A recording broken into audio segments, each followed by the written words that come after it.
What are you hoping to hear today? What knowledge and experience are you bringing that will help others? And what meaning do you hope to make from the information that you hear that you can take back to your own work, to your own communities, so that you are moving forward? Good morning, rural from Calapooya lands in Western Oregon in the Pacific Northwest. We have certainly been through a lot lately. We've been through a pandemic, a global pandemic that strained our economic and health systems in ways that they have never been strained before.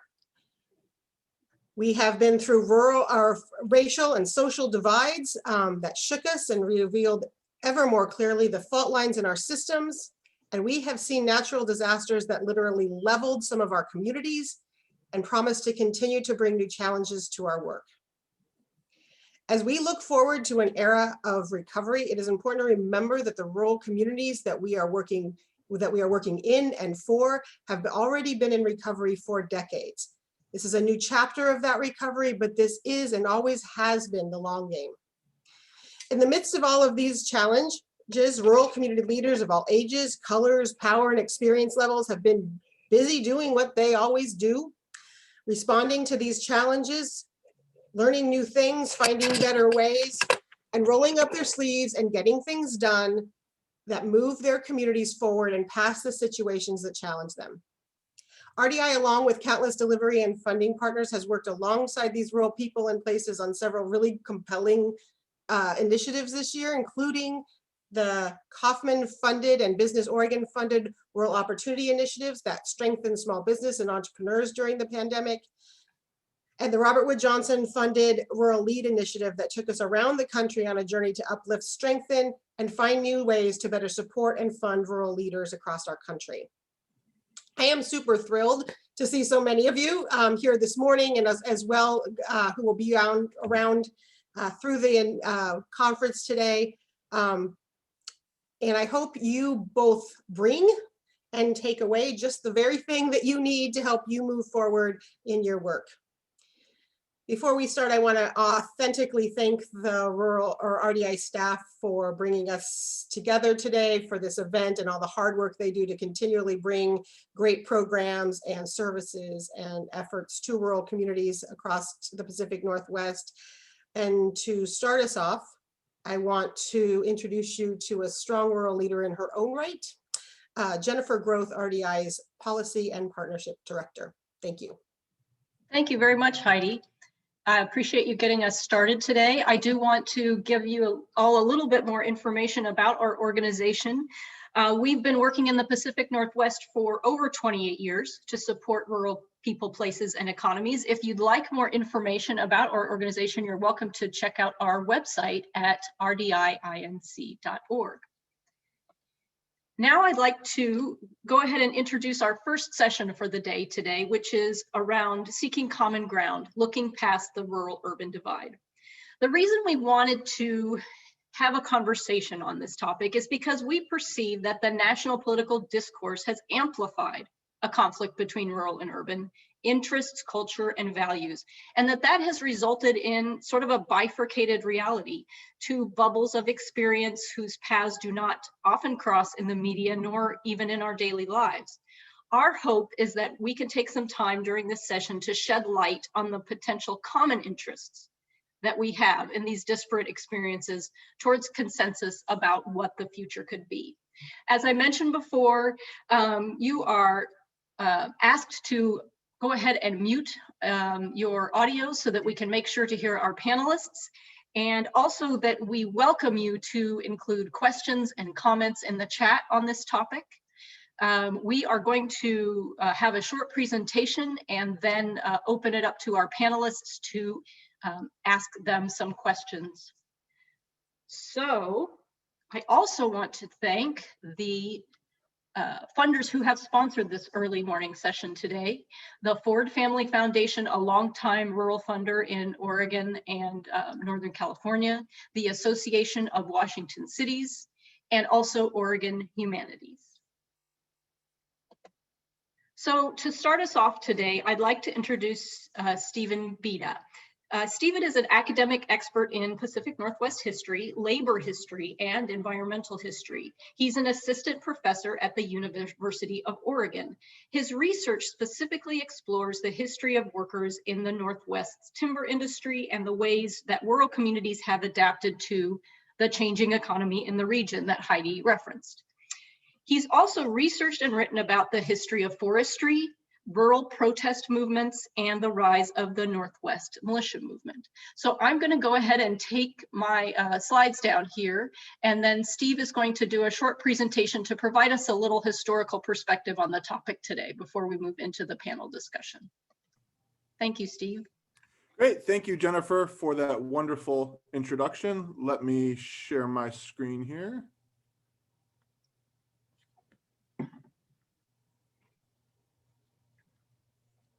Can everyone see my slides? Good. So again, thank you, Jennifer, for that introduction. Thank you for inviting me to participate in this conference, which I think is on a very important and pertinent topic, and it is very much an honor to be here and to get a chance to speak with everyone here. Very much looking forward to the panel discussion and hearing from the attendees, your questions, your thoughts, your comments. So Jennifer asked me to talk for about 15 to 20 minutes about the kind of some of the history behind, what today we call the urban-rural divide. And I will just say, this is the caveat that every historian gives whenever they give a talk. This is a very complex topic. Entire books can and have been written about this topic. I could talk for the next week and still not cover all the intricacies, all the political, cultural, and social intricacies of what we call the urban-rural divide. So I want to emphasize this is a very brief history. But nevertheless, even though it's brief, what I think just focusing on the history of the urban-rural divide highlights is that things could be different. A lot of times when we are looking at contemporary politics and contemporary issues, we fall into the trap of thinking that the way things are now is the way they have always been. And again, one of my jobs as a historian is to tell people like, actually, no, the way things are now, things have not always been that way. And I think that is especially true of what we refer to as the urban-rural divide. That this just seems like something baked into Northwest politics. Politicians, policymakers, news media, they're constantly referencing this urban-rural divide. And we hear it so often, especially those of us who pay attention to rural politics and rural movements. We hear that term so often, it gets baked into our mind and in our consciousness. And we believe that this is the way it's always been. And this is the way it necessarily must be. And like I said, what I want to do in just a few short minutes is try and dispel that notion and show things could have been a little bit different and things can be a little different. So right here, this first picture I have is a picture taken from near the Dalles in North Central Oregon. And I'm going to keep this picture in mind because I'm going to return to it because I think it highlights something very important that I want to develop in my talk here. So just keep this picture in mind. All right. So like I said, what I want to do for you is give a brief history of the urban-rural divide.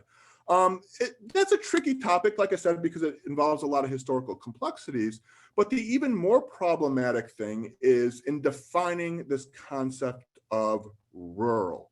So for the very idea of rural, it implies peripheral.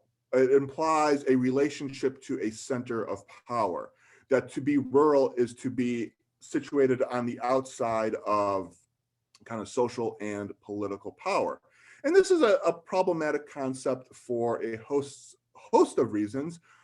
Chief among them, or one, it's really apparent its problematic nature is when you consider indigenous history in our region, right? Is that a lot of kind of native communities, both in the period of white westward settlement and immediately before white westward settlement, and for that fact, immediately after white westward settlement, they didn't envision themselves, nor were they on the peripheries of political and social power. quite to the contrary. They held political power and social and oftentimes economic power in areas that were considered rural. And that's just as true of indigenous communities today, right? Is that, you know, a lot of tribal lands are in places that, you know, many of us would consider rural, but for people in those indigenous communities, they're not on the periphery. You know, their lands are the center of their social, political, and economic life. So one of the problems of ruralness or defining ruralness is this idea of it implies a power relationship that not all people might agree to. There's other problems with defining rural. Demographers have long struggled to define rural. The census every couple decades is defining how it defines the term, which makes doing census research really, really tricky.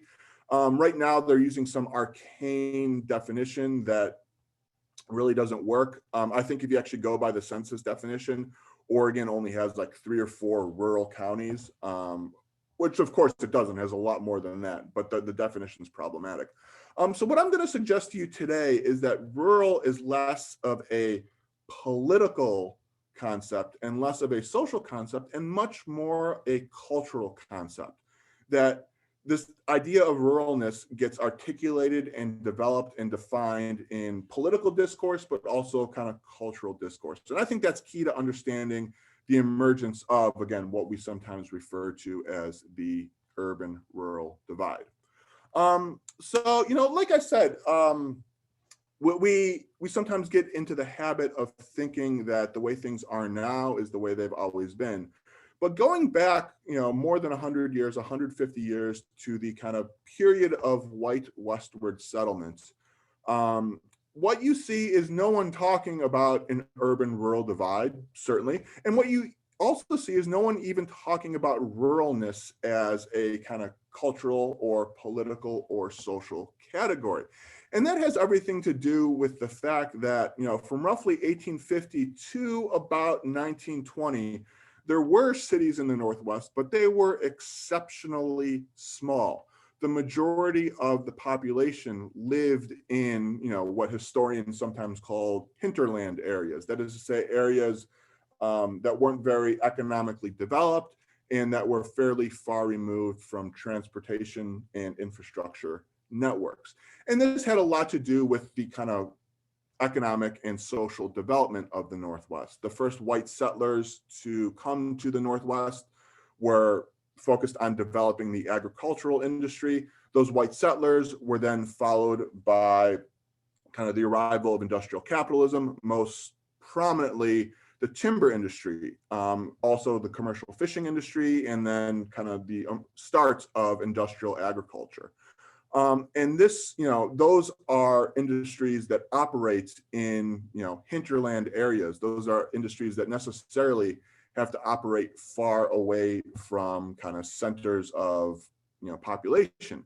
So for the most part, until about 1920, a majority of Northwesterners, both indigenous and white settlers, lived, you know, not in cities, but in what we would consider rural areas. So the Northwest itself was a rural region, and no one even had a, you know, no one even talked about ruralness. Like, you really don't see rural start appearing in political discourse until about the 1920s, because no one really understood that distinction between country and city, because so many people lived in the countryside.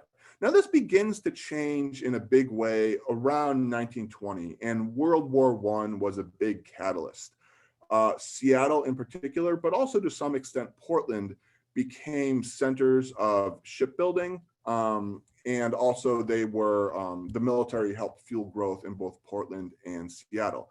So Portland and Seattle start to grow in the 19-teens into the 1920s.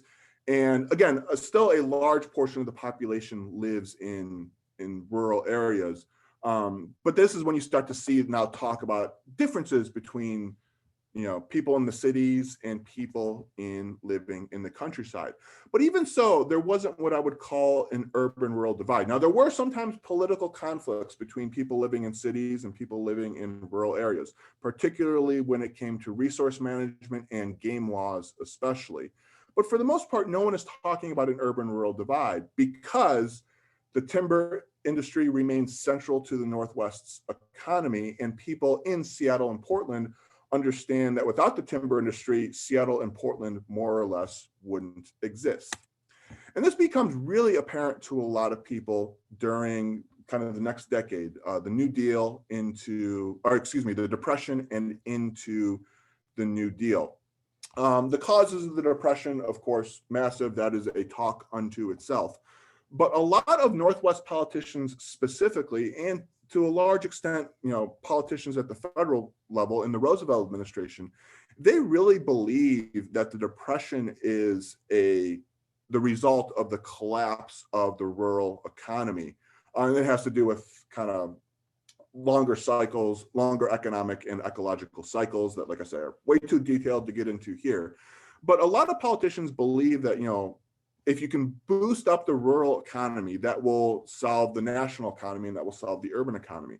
So what we see throughout the country, but we see especially in the Northwest, is a lot of money and a lot of infrastructure projects being directed towards rural places. So in the background here, you see Grand Coulee Dam, one of the larger New Deal projects in the Northwest, along with the entire Columbia River Dam system. But one of the rationales for damming the Columbia River was to send cheap irrigation water and cheap electricity into farmers in Eastern Washington and Eastern Oregon, which would help them improve the land, improve their lots in life. And really what New Dealers in the Northwest believe is that if you improve the lives of agricultural workers and farmers, you will improve the entire region and that will uplift everyone. I also got a picture up here of some workers in Oregon. They were called braceros. They were immigrant guest workers who were brought to all parts of the United States, but also the Northwest, to participate in agriculture during World War II. And I just put that up here as another reminder that when we're talking about ruralness, we often think in terms of whiteness. Is that oftentimes because of the media, rural becomes synonymous with whiteness. But in the Northwest, as throughout the West, rural communities are often more diverse than people recognize. And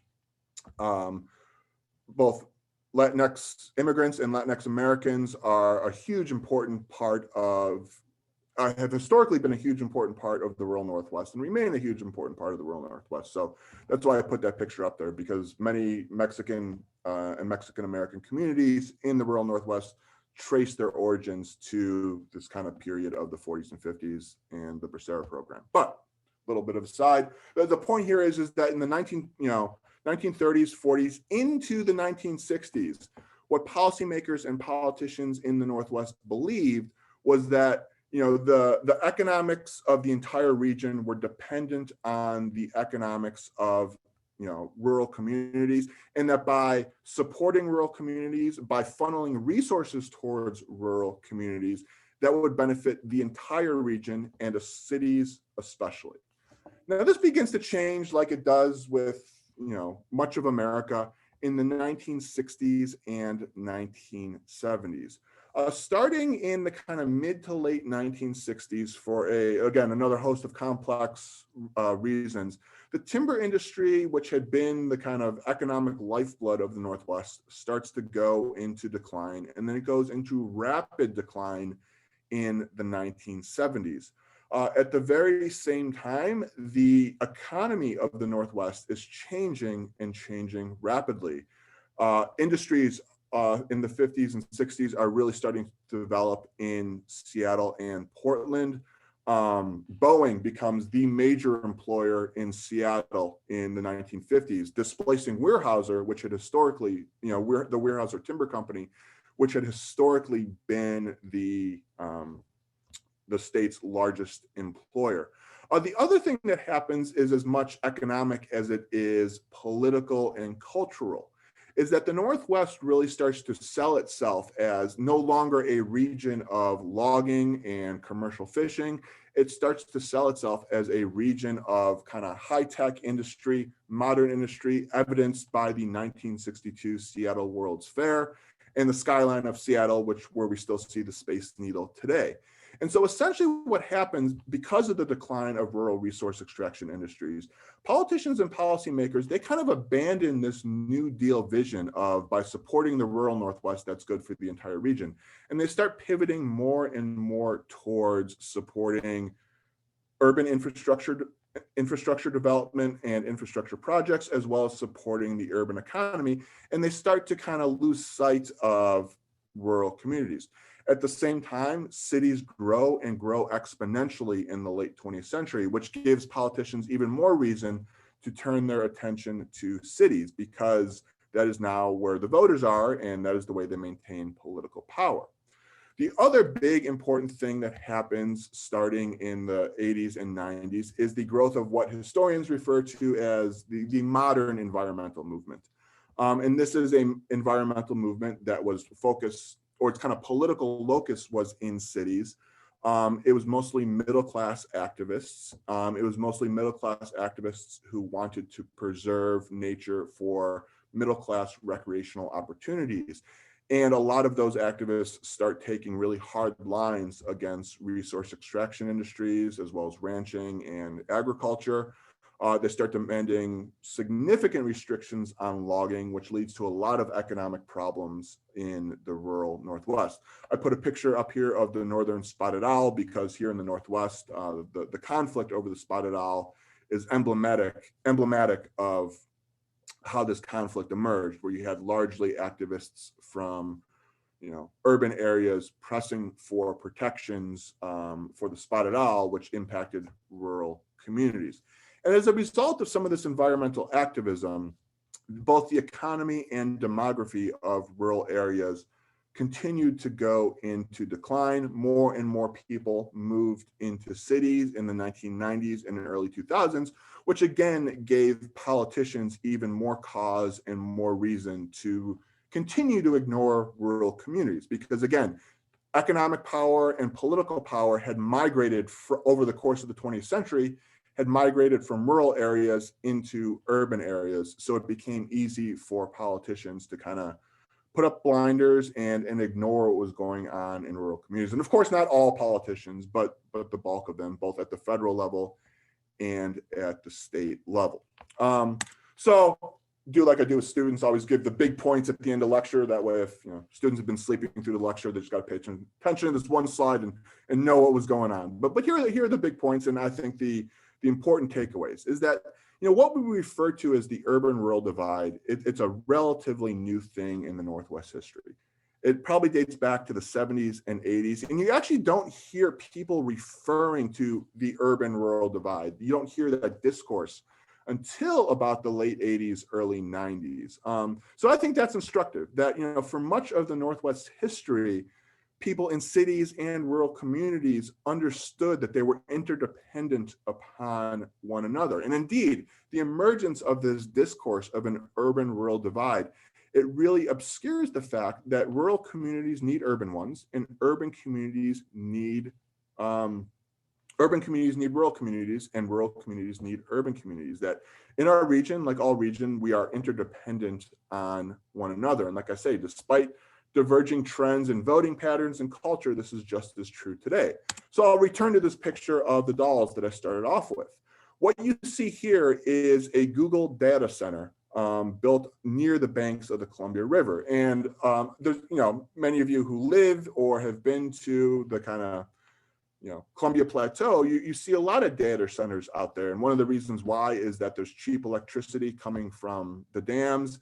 And it also has something to do, some of you may know about this more than I do, but it also has something to do with the topography or the geology there, that essentially they can store their servers in like basements that are cooler because of the way the geology there works. But point is that, timber is no longer as significant a resource or, part of our economy.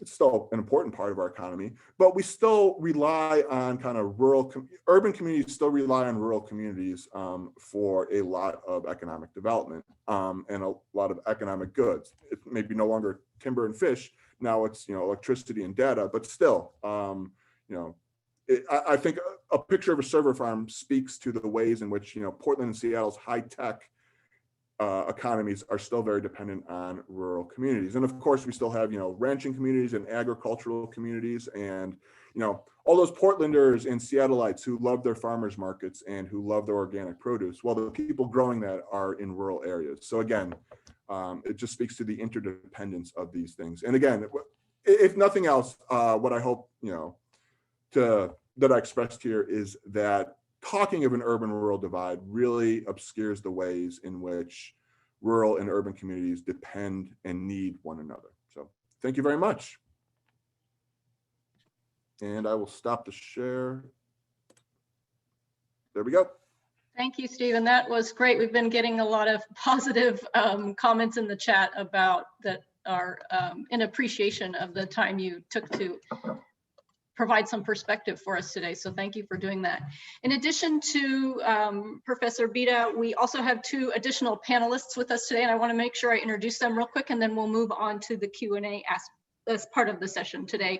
So first, I'd like to introduce you to Janet Soto Rodriguez. She is the Deputy Director of Foundations for a Better Oregon, where she works to bring community, policymakers, and philanthropy together to realize a shared long-term vision for Oregon's children. She was previously a chief architect of the Rural Opportunity Initiative for Business Oregon, which we'll be hearing more about later today. And that initiative employs community-driven strategies to ensure rural places benefit from state economic development initiatives.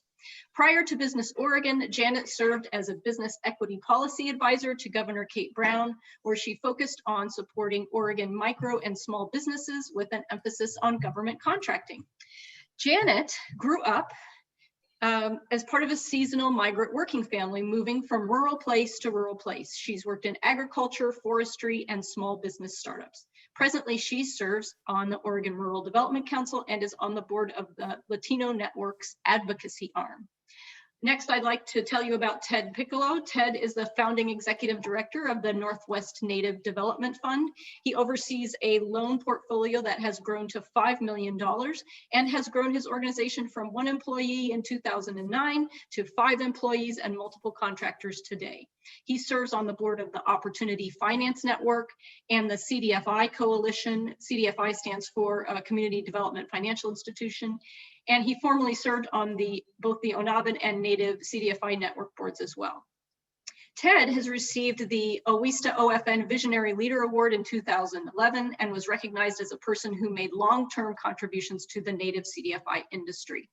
The organization he founded, the Northwest Native Development Fund, was given the Circle of Honor Award in 2013. He's also an entrepreneur.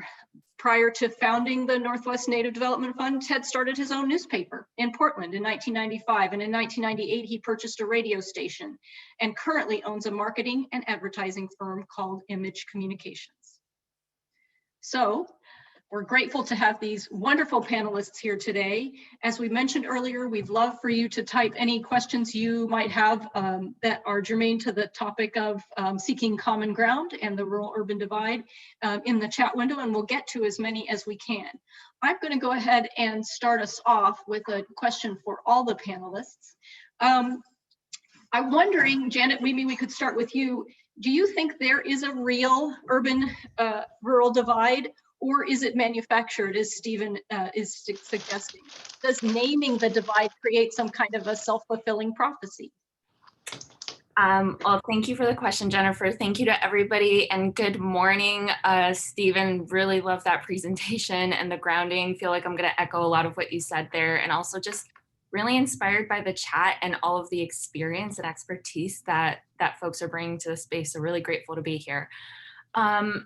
So just as Stephen said, I think that it's really complex because I think that often the manufactured becomes real. And he talks about, that narrative obscures the ways that we are connected. And that's really what I believe deeply. So narrative deeply shapes our cultural beliefs, our behaviors, our norms. And that is, perpetuated by the media. And I don't mean like large media outlets and news outlets, but also like TikTok, Twitter, YouTube, Facebook, any social media that reaches large groups of people have an influence on us. And unfortunately, the dominant narrative over the last several years has been one of divide. And anytime a person hears divide, we're immediately looking for differences. We're immediately looking for what sets us apart. We immediately, and I think about, just Maslow's hierarchy, and I think about, our intrinsic human wiring. We are wired to survive.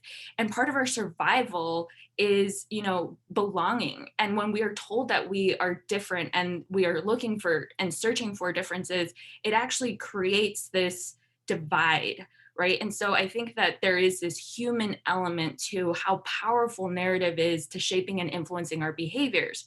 However, I often think that, narrative is voice, and that gives me a lot of hope, because that means that we can change the way that we talk about this, and we can change the narrative, and we can actually start calling our panels, urban rural connections, urban rural thriving. I don't know, we got to come up with some sort of really catchy branding. Anybody great on TikTok here, appreciate your tips. But I think that is something that gives me a lot of hope.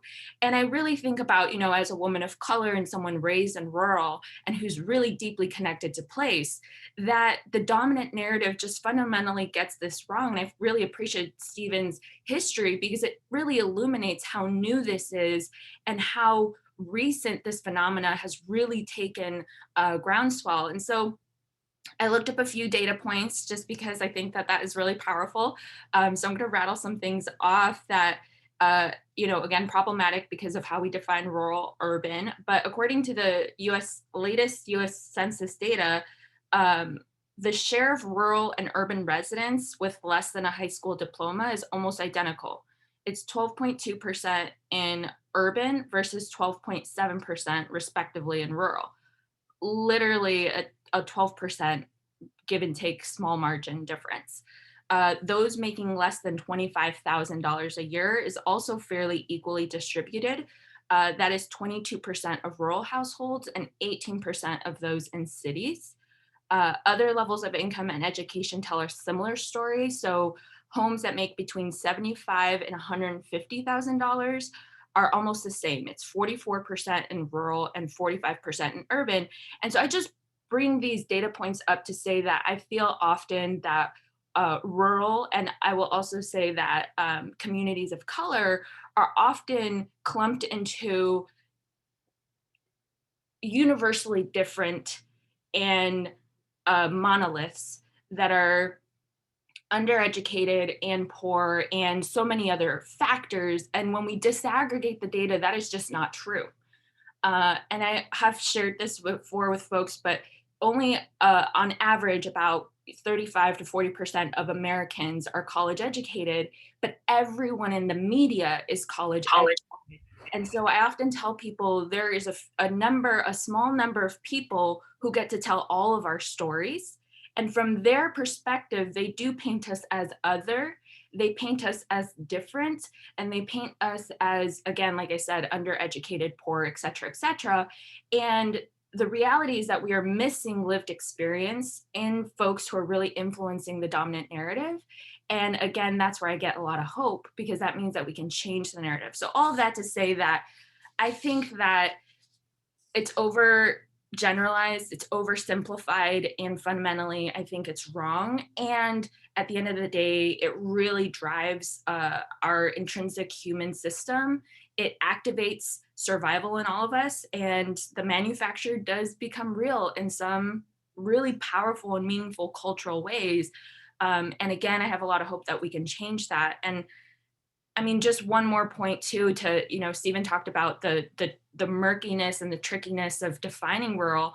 And I saw in an article that a lot of rural places that are growing in population and in growing, or even just growing in terms of their economy, get reclassified as non-major metro regions, because they often then have more similarities to small metro cities. And that also changes the narrative. The dominant cultural narrative is rural is disappearing, and some rural places are disappearing as a byproduct of their success because they're being reclassified. And if we think about that in those terms, then we really have to think about what is the data and what is the narrative and what does this oversimplification say and about who we are and what we believe about ourselves. And that is not universal, right? Like some rural communities are struggling and are suffering in really different ways. And I think that the inability to have a universal indicator should give us pause and should tell us, oh, there's probably something wrong with this oversimplified divide. And I mean, I could go on forever. So I will stop there. But my belief is just really that we have the ability to change the narrative and we have the ability to elevate our stories. And that will start with really looking at research, really looking at story, really thinking about framing in a different way. Great, thank you, Janet. Ted, I wanted to ask you, is there sort of a perspective that you'd like to provide on this question about whether you think the divide is real or manufactured?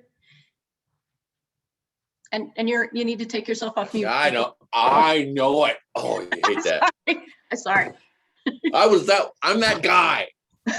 You know, I as I read this, as I thought about the question,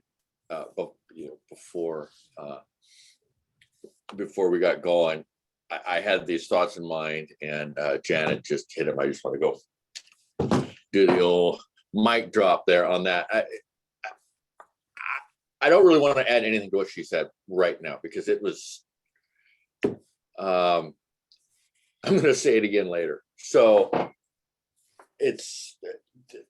the differences, while magnified, or while there and magnified, they're also not there, I think. I don't know if I said that right. I don't want to screw it up. I don't want to screw up what Janet said.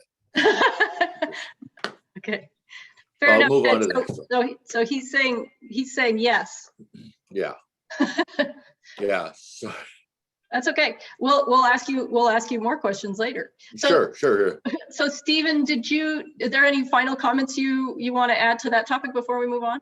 Yeah, I'm with Ted. I'd be hard pressed to improve upon what Janet said. That was wonderful. The only thing I'd add is contributing to what Janet said is, Janet talked about how the media, by talking about the urban-rural divide, focuses us or encourages us to look at differences rather than similarities. And Janet, I might steal that and use that in my teaching because that was so wonderfully said. I think the other thing the media does is, and Janet was kind of hinting this as well, it presents a very monolithic view of who and what the rural Northwest is. Janet said one of the problems is that most of the media are college educated. That's a problem. Not that they're college educated, that they're not representing a diversity of views. And most reporters come from urban areas, so they already have an idea in their mind of what a rural community is, and then they reinforce that through the reporting. And look at just about any reporting on rural Oregon or rural Washington, and you'll always read about the old white man, who either works in ranching, who works in logging, and who is angry, bitter, and politically conservative. And those folks do exist, but oftentimes their lives and experiences are more complex than that monolithic picture suggests. At the same time, that narrative obscures young people who are part of rural communities and who are invested in the future of rural communities. It ignores young people as well as some older people who are looking at kind of ways, to build an economic future that is no longer so dependent on resource extraction. It obscures as Janet said, the large amounts of people of color who live in rural communities. It was really interesting to me last year during the Black Lives Matter protests last spring and summer when we saw BLM protests in Grants Pass and Medford and Pendleton. I think there were a few others.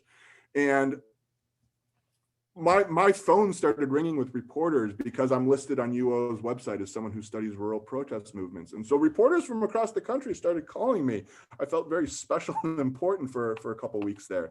But all these reporters were shocked, like, wait, there's people of color in rural Oregon and they have problems with policing? I'm like, yeah. And so again, I was always trying to express to these reporters that, yeah, there are people of color in rural Oregon and they have some of the same issues with policing that urban people of color do as well. And it's just what Janet said, because we have this kind of monolithic narrative, we forget about connections between those two things, or between the two communities, and the similarities between the two communities. And instead, we are encouraged to focus on difference. Great, thanks. So I think we are getting some really good questions in the chat. And while we're getting those organized, I want to pivot a little bit and ask Ted a little bit more about economy building. So what do you think the common ground is, Ted, between rural and urban with respect to the future of work? So how can rural and urban interests work together based on your experience in Washington to revitalize their economies? What are the interdependencies that you see? And you're on. I know I did it again. I'm just trying not to say it. Oh my God, I'm a commercial. This is a commercial. You know, both of our speakers mentioned how these two communities, while the divide is talked about as being there, it's each community, at least I'm not as familiar with the urban. Okay, I'm just not. I grew up out here on rural Washington on an Indian reservation. So I've been rural my whole life. So I can't speak to it, but we're diverse. There's diversity within this rural area that you don't always recognize. And I think that diversity is actually meshes economically with the diversity that we get out of our urban areas, where we see it, and it's drawing closer and closer with the remote working that we're seeing nowadays. We've got a lot of people out here where we live that are telecommuting to Michigan, telecommuting to Seattle, to Portland, from Seattle to Portland to here, they're living. So these economies are growing closer together because of the technology. And we in rural America, we need the technology that's kind of spilling over from the urban and metropolitan areas. We need that. I mean, that is going to help revitalize our communities. We don't always want to admit that. Can I say that? I don't know how many rural people we have on this thing, but you know what? Can we admit that sometimes, hey, those of us who like to just be, by golly, we can make it on our own, we're independent, blah, blah. You know what we do? We need what's spilling out of the urban and metropolitan areas. Our organization funds a native art gallery in Grand Coulee Dam. Our artists have been trying to sell their works to people here in rural Washington, and where the pay scales are lower, right, than what you're going to find in the Puget Sound area. So that really their market is the Puget Sound area and the people that come from the Puget Sound, Seattle metro area. So those economies, while we've got artists that have incredible works of art, they need to be able to connect with the people living in the urban areas. Did I say that right? Did I help you there? Or am I just... Yeah, I think you're providing a really important perspective, Ted. Thank you. I'm wondering if Janet or Stephen, if you have any additional comments on common interests with respect to work.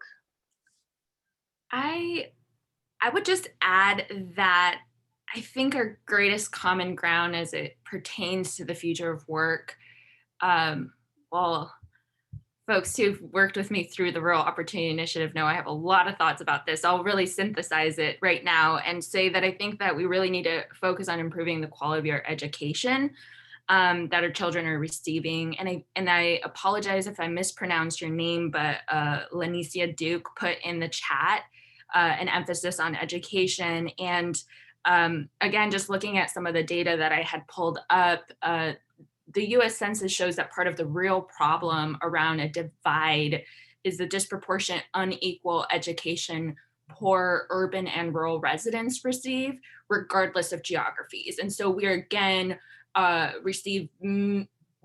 there are pockets of great schools and pockets of poor schools. And I mean poor, I don't mean literal poor, I mean just quality, and that is disseminated across urban and rural spaces, and that is part of what puts in place the intractability of divide in a lot of places. And And some places it's not about being resource rich. I've talked to some rural schools who are like, it's not about the money.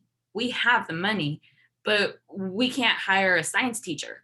And so I think, again, narrative and the political discourse actually oversimplifies what the silver bullet policy solutions are going to be. And that actually misses the point. Because if we look at, for example, those rural schools that say, we have the money, we just can't find the science teacher, it's not about the resource conversation that is the primary conversation happening in the halls of Salem and happening in the halls of Washington. And so I think that that is a common thread. The future of work is increasingly competitive and skilled in different ways than we have experience with now, and that we can even imagine if you think about just how quickly our economy is accelerating and innovating year over year over year, and how rapidly that is changing what is required of a workforce. And part of the future of work is virtual. Part of this pandemic has actually changed how businesses, corporations run. I have a friend who is a marketing director at Netflix, and previously she had to live in LA. And she's like, I'm ready to go back to rural Oregon and go home because Netflix now says I can live and work anywhere. And so part of the future of work being virtual actually plays into the prosperity and possibility of marketing and increasing the livability of our rural places. And I think that part of that is going to bring the question, can we take advantage of this opening window for prosperity, and really address what we need to do in terms of connectivity, in terms of access. And I think part of it is letting go of nostalgia. And I think we're all guilty of it, right? We all love the way that we were taught. We all love the way that our school was. We all loved our long summers and our spring breaks. And the reality is that science also tells us, you know, kids don't learn that great at 7 a.m. They learn a lot better at 10 a.m. But we have just really entrenched ourselves in this is the way it's always been. And I think that if we actually moved to more of community and place-based schools, some communities need the agrarian calendar to still drive the way the school year is spent, and some places don't. And I think that we really need to think about that. And I think that is, you know, the consequence of an oversimplified, all public education has to look the same, work the same, start at the same calendar time, start at the same literal clock time. And I think that we can build applications based on experience and really improve the way that we are teaching our kids. And I think that that is fundamental to the future of our economic prosperity. Yeah, I'm glad you brought up education. That's a good topic to bring in when we're talking about economy building for certain. Ted, did you have another? I was gonna say, I saw you raise your finger. Yeah, you touched on the education. I used to sit on the school board for Lake Roosevelt, or for our school district here, and we had the problem of hiring teachers. And one of the biggest problems, one of the biggest reasons we couldn't hire somebody, we have the money, is there's no place for them to live. And that we've got no place for people to live. The housing here, Steve showed the picture of the dam. A lot of the housing out here where we're at was built when they built Grand Coulee Dam, and so they're nearing that age, and they were built to be temporary homes. That's where people are living in. So you try and bring a science teacher into town, and you offer them a contract, and they drive around town looking where they're, you know, the husband and wife, young teacher just out of school or whatever, and they're looking for a place to live. They can't find a place to live, and then that evening you get the email back declining your offer. And that divide, and I don't know the answer. I don't know the answer. I wish I did, but this is a divide. I don't know how it is on the metropolitan areas, urban metropolitan areas, what the housing, but it is so bad here. Yeah. And I can only assume there's just nothing. You know, our organization decided, you know what, we had a little extra money in the bank. I'm going to build a brand new home and sell it. Nobody's building brand new homes for people that can afford it from here. They're building homes for the virtual pilots, you know, Mhm. folks that are taking advantage of the virtual, being able to go to work virtually and moving from LA or Seattle and back home to work in Seattle.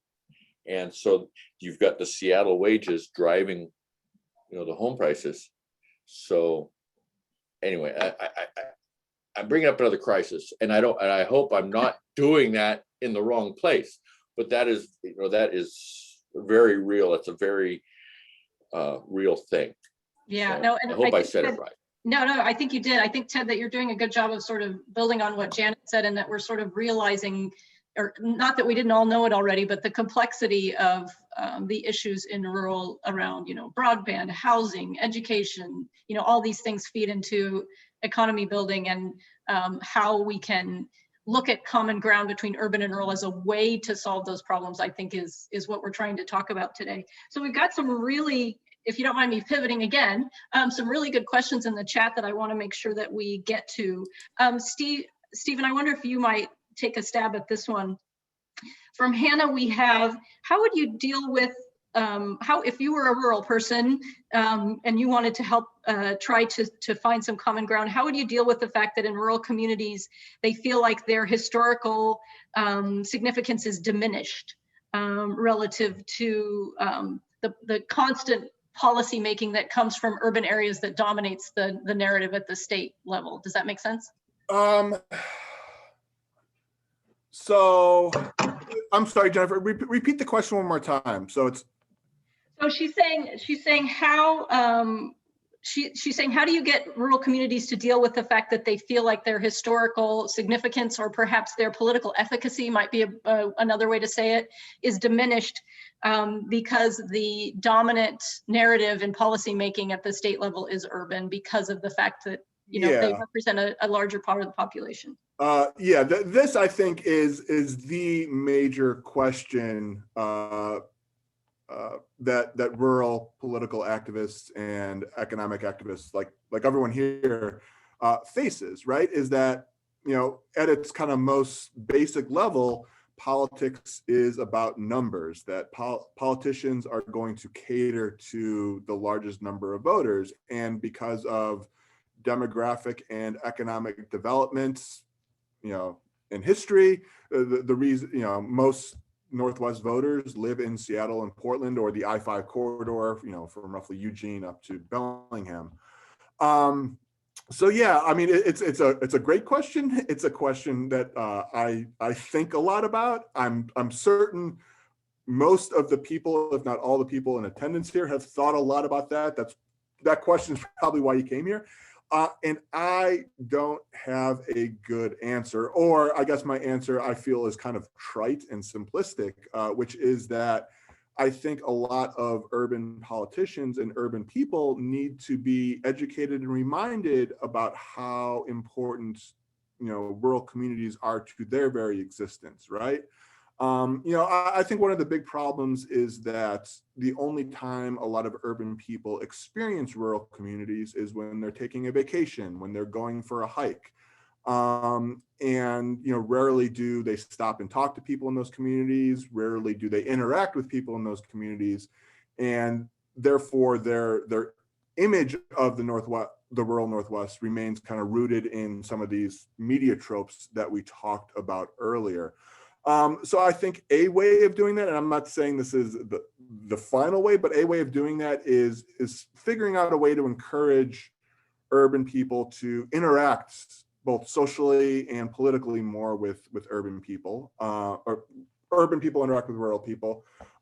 Encourage rural people who are vacationing in rural areas to not just go on a hike, but actually spend some time in some of these towns, getting to know those people. I think that's a start. That's obviously not the end, but yeah, that's one of those things where it's tricky because, like you say, there's, like we've been talking about all along, there are these images of who the rural Northwestern communities are, and they are very pervasive and they're very hard to overcome. But if we could overcome some of those images, I think that might be a step towards, finding more common ground. Great, thank you. So Janet and Ted, I don't know if you have anything to add based on your experience with state government about what methods could we use to sort of shine a light on common interests so that urban places take more of an interest in how rural and urban are interdependent. What are tactics might be too strong of a word, but what are the methods that you think would work? I would add that folks who've worked with me, and just really grateful for all the love in the chat too for folks that I've worked with in the past. I really believe in place-based strategies, and I really believe in local context and place-based organizing at the heart of so much of the work that I've done over the course of my career, regardless, started out as a teacher, went into, government, and now I'm working with philanthropy. The heart of the consistent thread is always, I want to be in a place-based location, talking to people who actually live in a place and really organize grassroots. And I similarly always tell people again, and I said this earlier, but I think that rural is treated as a monolith. And I think that a lot of Black, Indigenous, and communities of color are treated as monoliths. And I find that the organizing strategies of impacted voices and those who live on the margins, and I often tell people more of us live on the margins than those who are actually making the decisions and driving a lot of the narrative, our power will come from grassroots organizing. And I really believe that. And I believe that that sort of organizing is really at the nexus of, again, elevating stories, telling our true stories to disrupt that narrative. I will say that this legislative session, I have seen that in a way that I've not seen that in past sessions. There are increasing numbers of rural people who don't have to drive 4 hours one way to go to Salem to provide testimony. And I've seen, for example, when somebody, from, no rub on you, Steve, but sometimes it's a university person, or sometimes it's an expert from Arizona or from New Mexico, or somebody like just coming in and talking about rural. And then immediately after, a rural person testifies and says, well, actually, I live right here in Oregon, and that's not my experience. My experience is everything that you all are bringing up in the chat. It's not about the money. It's also about housing. It's also about internet connectivity. It's also about all of these other really interconnected and layered issues. And suddenly legislators are like, wait a minute, but this expert said this, but this person lives here. And it really changes the narrative. And anyway, all of that to say that I think story is really powerful. Genuine voice and genuine lived experience disrupting those people who only research us is really powerful. And I would also say that, again, it breaks the oversimplification of problems. And that's, I've been seeing it really active in the chat. As we, share something, there's like, and what about this issue? And what about this? And it just really hits on, we can't oversimplify it. We can't just pick one, we can't pick one tool and treat everything like a nail and just have a hammer. We have to have a diversified toolkit. So I would just really say that with respect to political power, what Stephen said, really breaking the misconception of the media tropes, and reminding our leaders and urban populations how interconnected and reliant we are. To that hike, I had a friend, we went hiking in the Wallowas last summer, and there was some horse manure on the trail, and I instantly had this full sensation of nostalgia, and I just felt so good. The smell actually made me feel really, really, really good. And while I had this just really good feeling moving through my body, they were like, ew, this is disgusting. I can't believe they let horses on these trails, and we should petition and we should ban this. And I was just like, oh my gosh. And then I was just looked at them and I was like, you're completely wrong. You don't even live here. Why are you trying to change the way that the trails are? And anyways, anybody who goes on a hike with me gets a lot of education. And they absolutely were completely embarrassed and were like, wow, I can't believe. And there are so many jerks like me who come out here and do this all the time. And I was like, yeah, so you should tell all your friends to stop too. Oh, I love it. Thanks for the colorful anecdote. So it looks like there is a lot of conversation in the chat that Ted probably started relative to remote work and Zoom towns and people coming from urban areas now that, we've discovered we can work a little more virtually than we thought before the pandemic.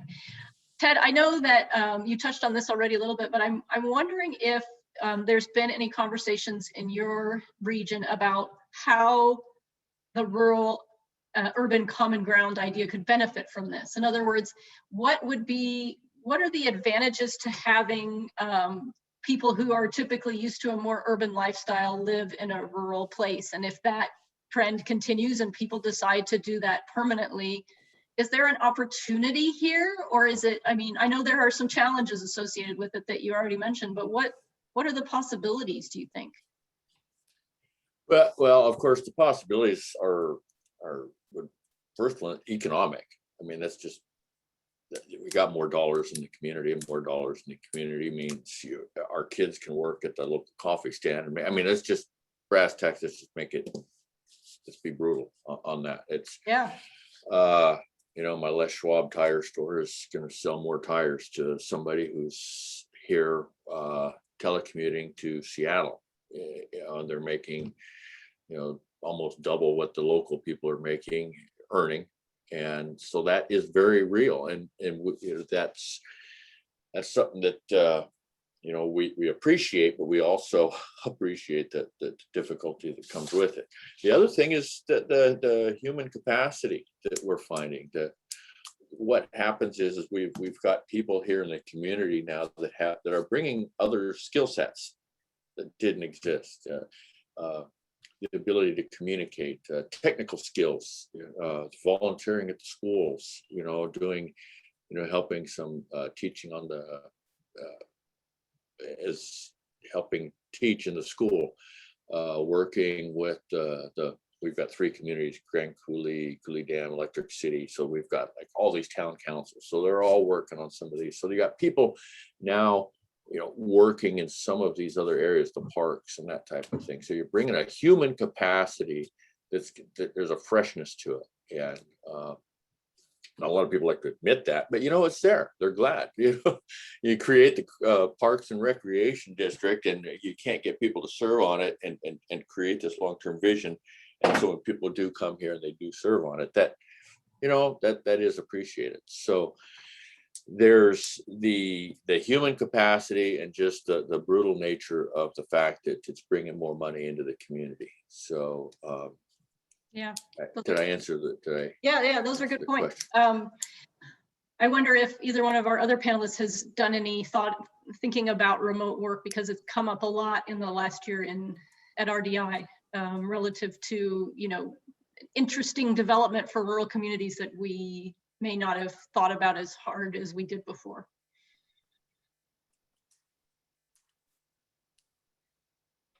I think Ted hit on a lot of the big points too, which is we could do a plus and delta chart for days and days and days. And I think I remember seeing earlier in the chat, like, what if we don't want to become a Zoom town, right? Like what if we don't want Zoom to be our main industry? And I also saw in the chat, and for some of us, the internet connectivity is still so bad that, again, there's an oversimplified narrative that that's just universally possible.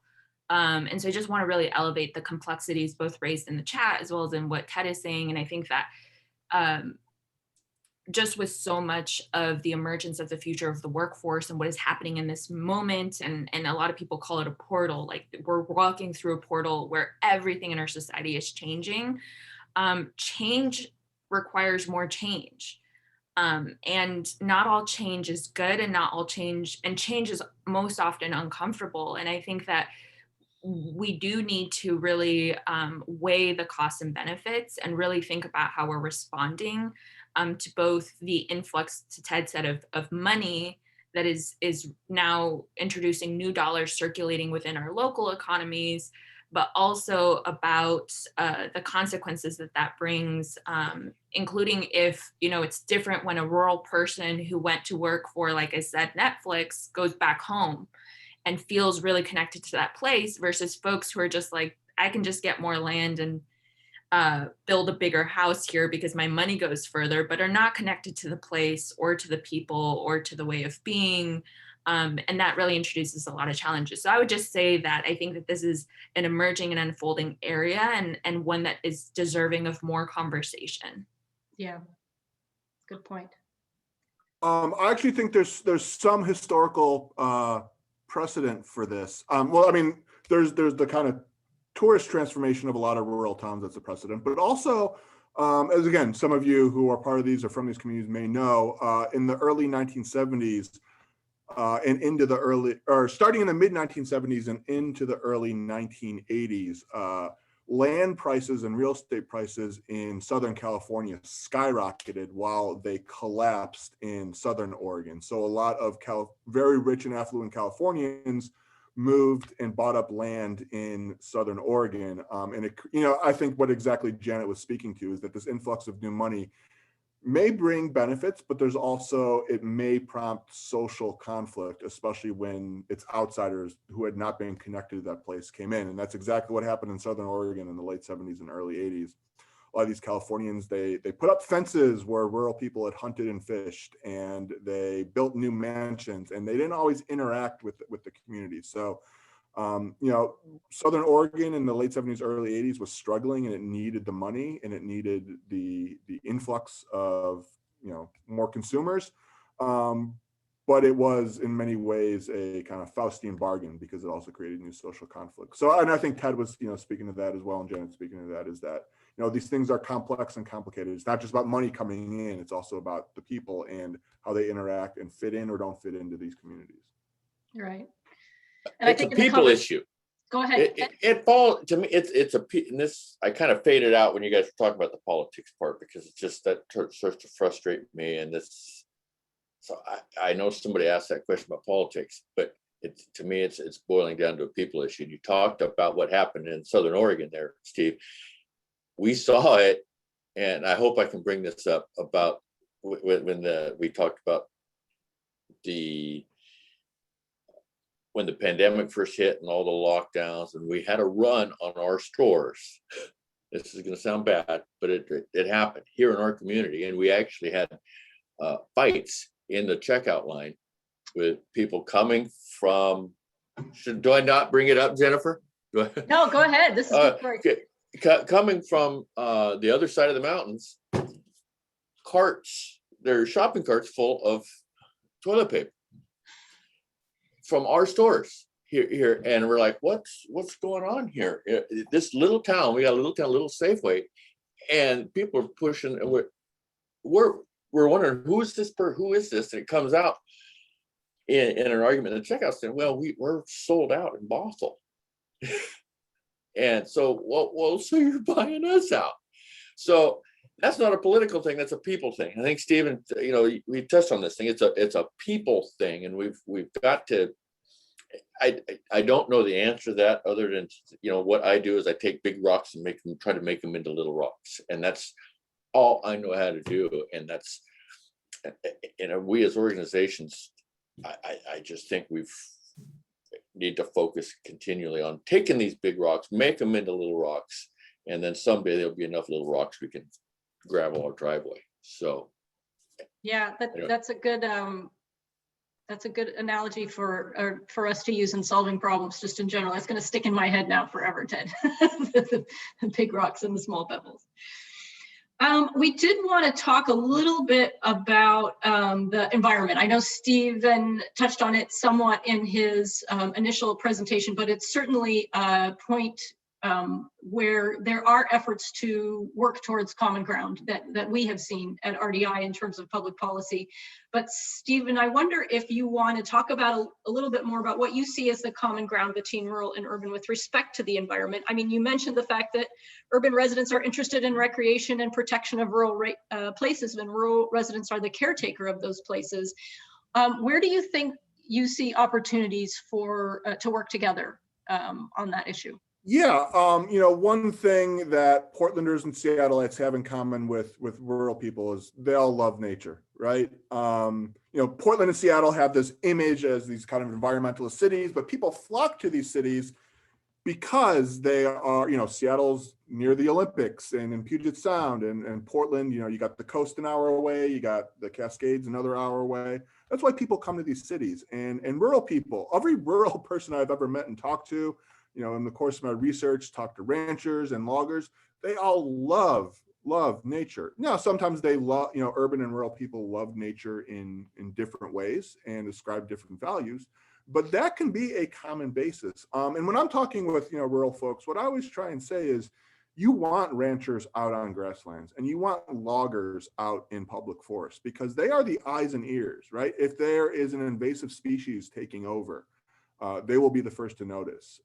If there's some other ecological problem, they will be the first to notice. So really, I think you can build a lot of common ground by, acknowledging that both urban and rural people in the Northwest really care about nature. You could also build common ground by, reminding, I think a lot of times in urban communities, the ecological complexities of ranching and farming and logging, it becomes too simplistic and too reductive, that, logging's bad, cattle grazing is bad. The ecology of these things are more complex. So some education about the ecologies of these things, I think would be useful. And the other thing too is, one of the things that gives me a lot of hope, and they're not widespread yet, but collaborative land use partnerships. Harney County has some of the best collaborative land use partnerships, but there's also a couple along the coast. And these are where, oftentimes urban environmentalists and federal and state land managers and, rural working people, three groups who have often been at each other's throats, they get together, they sit down at a table, they say, we're going to hash this out. We're going to come up with management plans that no one loves, but that everyone can live with. And more importantly, we're going to talk, and that instead of fight and, take our issues to the courts, we're going to talk. We're going to create a space where we can hash out our differences and come to some sort of agreement. So I think, collaborative land use partnerships, I'd love to see those be a larger statewide or, even region-wide model for how we manage nature, because it's a kind of system where everyone gets heard, everyone has a voice, and there's conversations rather than litigation, as there has historically been. Yeah, that's great. That's a great example. We actually have Brenda Smith from High Desert Partnership on today. Wonderful. So go Brenda. Janet or Ted, did you have any insights or comments on that question, or about how what challenges or opportunities there are related to environmental issues? I was glad that Steve mentioned what he did in his slideshow, and I'm glad it came back up again. The idea of the environment, how we all look at and react to the environment, because there is a chip on the shoulder of those of us out in rural country towards those in the urban and metropolitan areas, because I think there is a misunderstanding from the urban areas about how we view the environment, that they think we're, rancher. I don't remember how Steve said it. He said it much more brilliantly than I could ever say it. So I'm going to say it like this. I think some people think we're a bunch of rubes and don't like the environment, but we do. I come from a timber tribe. Our tribe survives on timber, and it's one plot of land that must be rotated. We understand that, this stuff must be grown, cut, and harvested at rates that it can continue. And that's just a snapshot. That's just my tribe. And you got other parts in rural area that are all the same. The story is different, but it's similar. And there is, Janet mentioned it too, when you go back, there is a sense of embracing and living with and being part of the environment. It's different. It's there, but it's different than what I think is what is characterized in the urban metropolitan areas. And because of that, it develops a chip on the shoulder of the rural. And then that's kind of where you start getting this self-feeding, what's the monster that kind of feeds on itself, the snake that feeds on itself. There's term for that. I know Janet and Steve are much smarter than me. They'll know what that is. So. Don't sell yourself short, Ted. Janet, did you have any comment on that question? Again, I feel that we could probably, like, Steve said, spend any given, day or week on each topic. But again, just wanted to do a shout out to High Desert Partnerships and the work of Brendan. Really, again, looking at place-based deep relationships as a core to movement, dialogue, and locally led solutions. And I think that, the book that Heidi mentions in the chat and other local examples are really powerful. And I find them as a source of light when we find ourselves really deep in a challenge to say, this has happened and it happens here. And we have, folks that we can reach out to learn from and learn together. If I could just real quickly add, echo what Janet said, a really strong endorsement of the book Heidi mentioned in the chat, Sagebrush Collaboration by my colleague here at UO, Peter Walker. It is a phenomenal book. The High Desert Partnership features heavily in that book. And it's one of those books where if I could assign it to every Northwesterner, urban and rural, I think I would, so. Agreed. I was going to mention that as well. It's also very readable. So just in case that it sounds academically daunting, it's not. So there's been a lot of discussion in the chat about the diversity of rural, but more within the context of it creating conflict within rural. Whether, in other words, there's a dichotomy between low income and high income that creates conflict. There's a challenge with the fact that people within rural places perceive homogeneity, that it doesn't exist. So they're not seeing the diversity in their own place. And I'm not sure that I understand, or if I can articulate, I should say, what the question would be there, but I'm wondering if you think there is anything to be learned or improved relative to diversity in rural that can help us bridge the urban-rural divide. Because there's so much conversation in the chat about it, I want to make sure that we raise it up and talk about it, but I'm not sure if there are specific comments that you have about whether people are seeing diversity in their own place and whether they're seeing the ability to find common interests with urban relative to that diversity. It's a big idea. It's a big thought. I'll let you sit with it a second, but please chime in if you have comments.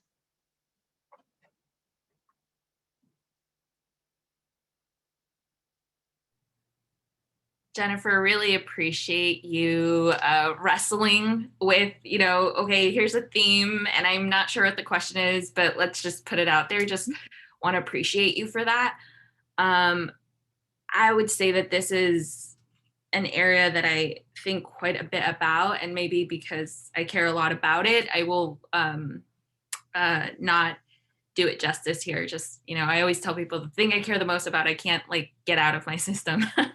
But I had an experience in doing rural organizing for economic development, in which I was talking to a city, planner, and we met at a coffee shop, and it was directly across from a little park, green area, and was asking with regard to the demographics of the town and diversity, and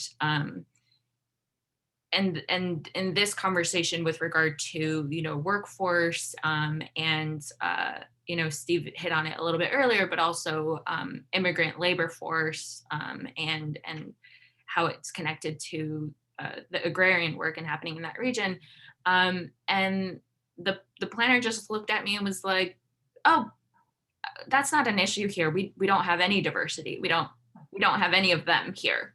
And I remember being like, oh, any of them. And then I looked out of the window and there was clearly a very large Mexican gathering happening at this park.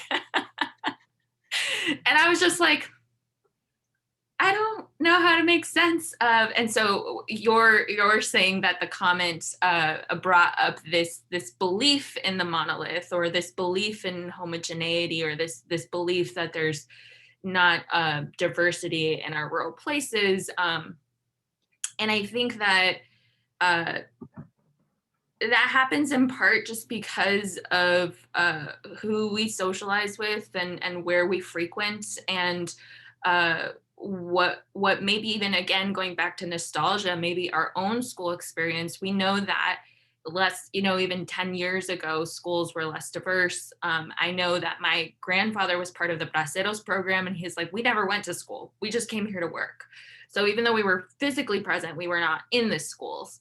And so schools were predominantly white. And I think that schools are increasingly becoming more and more diverse. But because that is not a part of our nostalgic memory, that is not part of our current planning, our current experience, or current conversation. And I think that is being pushed, and it is being challenged. And I think that this last year, as Heidi said in her opening remarks, rural places have become increasingly aware of who lives there, of the presence of Latinx, Black, as well as LGBTQ and other communities that are thriving, not just present, but thriving, and in some places feeling on the margins of that place. And again, it's really, like everything that we've talked about, complex, layered, no place is the same. In some places, the diversity is really different. And I think that it's just an area in which, to your, to my appreciating you wrestling with it, Jennifer, I think that it's just an area that we need to similarly just bring up more, have more open conversation around, be willing to be, wrong, and to say, like, hey, here's what I think, here's what I know. And I think that it is a really significant part of the fabric of our places today, as well as who we will be and how we evolve and adapt. And at the end of the day, I think it's just like a really beautiful way of celebrating our place and our culture. I also tell people, like, whenever I, have Zoom meetings or even in-person meetings, and it's with somebody who lives in rural, I always plan, like, I just assume like the first half hour is just to talk about ourselves as human beings. Like, there's this beautiful love of people, beautiful love of relationship, beautiful love of who are you and how are you genuinely doing? And then the meeting's always running over. And the same happens to me when I'm interacting with Black, Indigenous, or people of color leaders. But when I'm interacting with predominantly folks who work in the Portland metro region, predominantly white, predominantly upper middle class, like, it's just like clock time. Like, we are talking about this thing, you have 10 minutes, you have 5 minutes, you have 15 minutes, go. And then they will cut you off and they will leave the meeting. And I'm just like, I find that both in Black, Indigenous, and communities of color, as well as in rural places, our love of people is deep. Our love of community is deep. Our love of genuine and authentic relationship and taking time is real. And I, again, think that the oversimplified dominant narrative about how different we are and about what divides us makes us afraid of one another in a way that I have not personally experienced as real. And again, I won't say that's universal. I have experienced discrimination. I have experienced some hate. I have, I've had my car tire slashed when I was visiting a place, and it happens, but it's not universal. And I don't take it as this is how this place thinks of me. It's often that individual had this belief and they're trying to frighten me from building relationships in this place and with people who really care about me. Nice. Thank you, Janet, for helping me disentangle my possible question there. Ted or Stephen, did you have any final thought? We're right at time. We need to wrap up. I'm afraid this has been such a rich conversation, and I'm so appreciative of the great conversation in the chat. But Stephen and Ted, do you have any other final thoughts on that topic? Or not without going Yeah, Not it's without gonna, taking us to the other side. I was So, going to say, I think I'm asking the impossible here to address that question in, you know, a couple minutes. So, so I apologize for that. I will, in addition to thanking our panelists, ask them if they have any parting thoughts for our last couple minutes. You guys have been really terrific. well, I think one of the things that I would just like to say is, and I know both Steve and Janet touched on it as well, is that we're not this monolith, rural country. We're not just this monolith of. Well, I don't remember which ones talked about the the angry white farmer or whatever. Was that Steve? You mentioned that. You know, sure, we got them. That's great, and some are my friends. But that's what we're this mosaic that there is that. But you know, with us, where I'm at, it's a reservation too. You know, we've got. I grew up in a school that was 50-50. So we grew up in conflict, but we also grew up trying to figure out how to undo the conflict. And under, you know, this mosaic was there. We just didn't know what it was. So. Yeah. It was a unique lived experience that you had, it sounds like. Stephen, what about you? Did you have any final comments? Well, just to thank both Janet and Ted. I learned a lot from just listening to both of you talks, but thank you so much. And again, thank you, Jennifer and RDI for organizing this. This was wonderful. But Ted, that story you said there, you said, you know, yeah, we got the angry white farmers, and I'm friends with some of them. That reminded me of something, an experience I had. I was sitting in a bar in, I think it was Port Orford or somewhere kind of Southern Oregon coast, kind of rural, one of the places yet to be gentrified. And I was talking to this guy. He's like, yeah, my neighbor's an asshole and I can't stand the guy. And then the other day I was helping him clear brush from his land. And I was like, wait a second. You don't like him, but you were helping him with yard work? He's like, well, yeah, that's what we do here. Right? Is that we may not all get along and share beliefs, but we help one another out. And I just thought if that could be the model that we all kind of share. And I've kind of experienced that in other ways or heard similar stories from people in rural communities. And I think that is something that we should all pay attention to. So that's great. So thanks so much for those final thoughts. I just want to thank again our panelists for this excellent information. And the chat we're saving the chat forever. It's been fantastic. And we want to thank our funders again, Ford Family Foundation, Oregon Humanities, and Association of Washington Cities. There's going to be a survey in your inbox late today or early tomorrow. We'd love it if you could help us improve future events by providing some feedback. And we are recording these sessions, so we'll provide the recording to you as well in an email after this. So up next, we have at 10:45, Rural Lead Northwest, the nationwide program Heidi was telling you about advancing community leadership. And then at 1:30, a session specifically targeted on rural entrepreneurship and talking about our Kauffman and Business Oregon funded Rural Opportunity Initiative. So that is it for us. We are so glad you participated so fully today and hope you enjoyed the conversation. Have a great day. Thank you.